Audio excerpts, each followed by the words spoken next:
코드명 다이아몬드로 불리는 롤러블 폰은 아예 다른 기기로 추정되는데 연내 출시가 가능할지는 좀 더 지켜볼 필요가 있어 보입니다. 왜냐하면 GOS 논란의 악순환을 끊고 실추된 명예를 회복하는 게 급선무이기 때문입니다.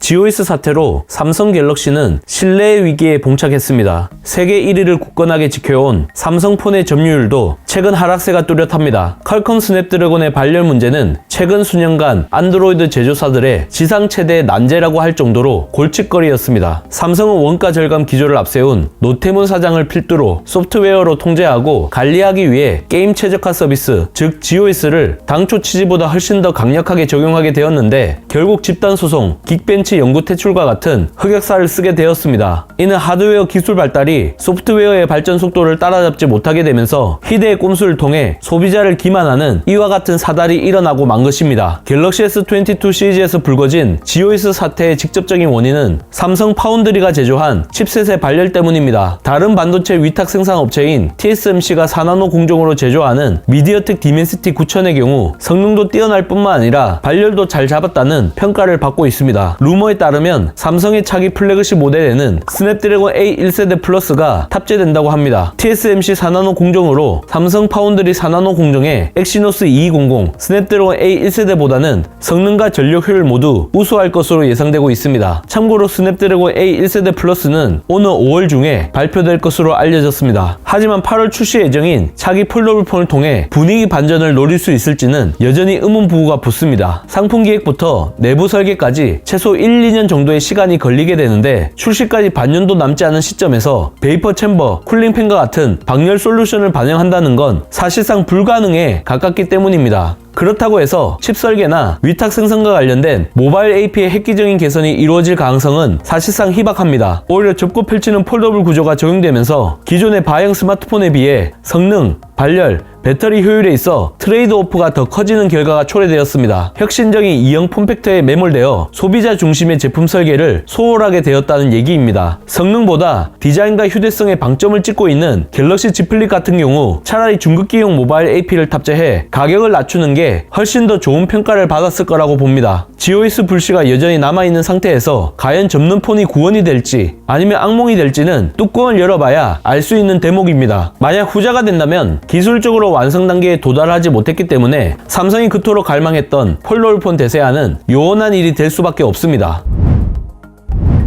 해외 IT 전문 매체 갤럭시 클럽에 따르면 삼성은 세 종류의 폴더블 기기를 준비 중이라고 합니다. 바로 B4, Q4, M4입니다. 이 중에서 B4와 Q4는 사실상 정체가 밝혀진 것이나 다름이 없습니다. 바로 갤럭시 Z 플립 4, 갤럭시 Z 폴드 4입니다. 왜냐하면 지난해 출시된 플립 3와 폴드 3의 코드명이 바로 B3와 Q3였기 때문입니다. 하지만 M4 같은 경우 이번에 루머가 나오기 전까지 단 한 번도 언급되지 않았던 미지의 기기입니다. 그렇기 때문에 단순히 가로 또는 세로 방향으로 한 번 접을 수 있는 뻔한 제품이 아닐 것이라는 추측이 나오고 있습니다. M4와 관련된 단서를 찾기 위해서는 최근 삼성이 출원한 특허를 주목해야 합니다. 지난 2월 세계지식재산권 기구를 통해 삼성은 롤러블 슬라이딩 디스플레이를 탑재한 특허를 출원한 바 있습니다. 이 제품은 두 개의 하우징을 갖추고 있는데 롤러블 디스플레이를 슬라이딩 인 또는 아웃 하기 위한 모터는 왼쪽 가장자리에 있으며 슬라이딩 디스플레이 일부를 수용하는 후면 패널에는 S펜 컷아웃을 위한 별도의 공간을 제공하는 게 특징입니다. 또한 전면 이미지는 기기의 오른쪽 가장자리에 알림을 표시하거나 앱을 열 수 있는 작은 디스플레이를 제공하는데 일부 안드로이드 커스텀 스킨에서 볼 수 있는 사이드바와 유사한 기능처럼 보입니다. 실제 이와 같이 구현이 된다면 갤럭시 엣지 패널이 들어갈 수도 있을 듯 합니다.